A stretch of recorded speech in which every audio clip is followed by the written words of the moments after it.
Our next guest is author and broadcaster Esther Krakue. Esther, good to see you. Thank you so much for joining us. Let's, of course, begin with Harry's case against the Mirror Group. How do you think he fared on the stand this week? What were the key takeaways? Well, Harry's performance on the stand was actually quite weak, I would say, because he really had to admit a lot of the underlying weaknesses in the case that he's presented against the MGN group.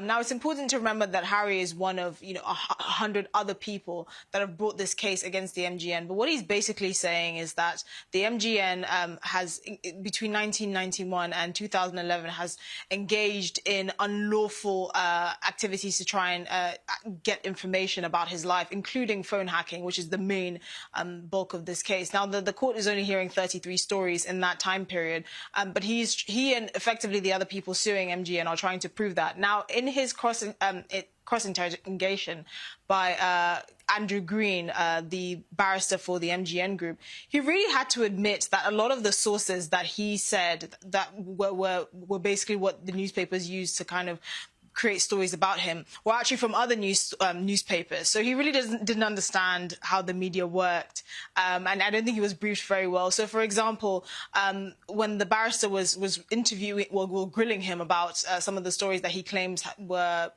products of phone hacking, he had to admit that actually those stories had been published by other newspapers, days prior, and that's where they got the information from. Or the fact sometimes the palace released the information themselves and Prince Harry wasn't aware of it, or the fact that it was just sources and friends or people close to Prince Harry, and that's the difficulty in this particular case, actually proving phone hacking, which Prince Harry clearly has not done. And in many instances, he said, that's what we're here to find out. I don't know how you can really bring a case against someone if you don't have any hard evidence. I think he assumed that because of the number of people that are also suing the MGN group, he would have a stronger case or be able to at least prove to the judge that some unlawful activity has gone on. But he didn't have the comfort of being in Oprah's living room. He was being interviewed by a very seasoned barrister who made him look like a lot of the allegations that he was bringing against the MGN group was just based on pure speculation and Harry's paranoia and his disdain for the media, which he hasn't shied away from.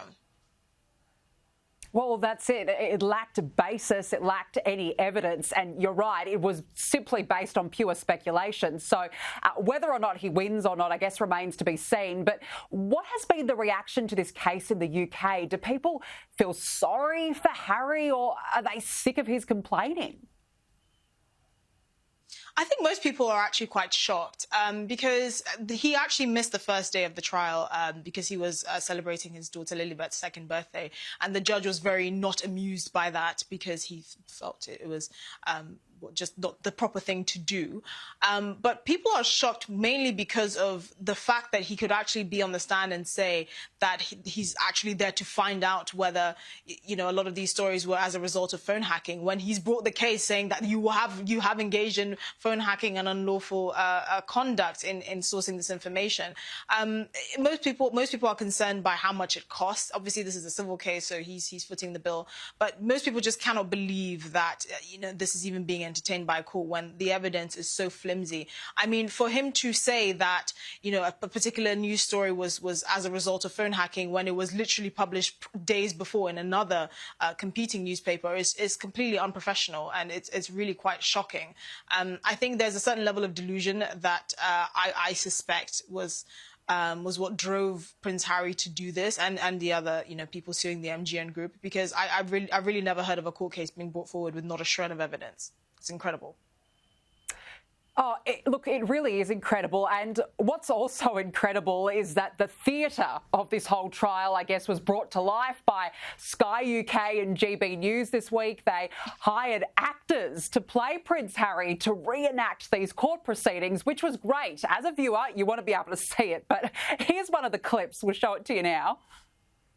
I believe that, again, as a child, every single one of these articles played an important role, a destructive role in my growing up. Esther, I don't even know where to start with this. I thought they did a reasonably good job, but what do you make of these reenactments?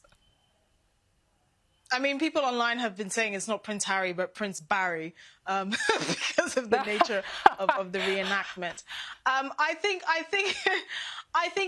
the theatre is the right way to describe it. And I mean, it seemed fairly accurate in the way that Prince Harry was trying to pull at the heartstrings or tug at the heartstrings of the judge in this particular case. But unfortunately, that's not how a courtroom works. A courtroom works as, you know, based on facts and not your feelings.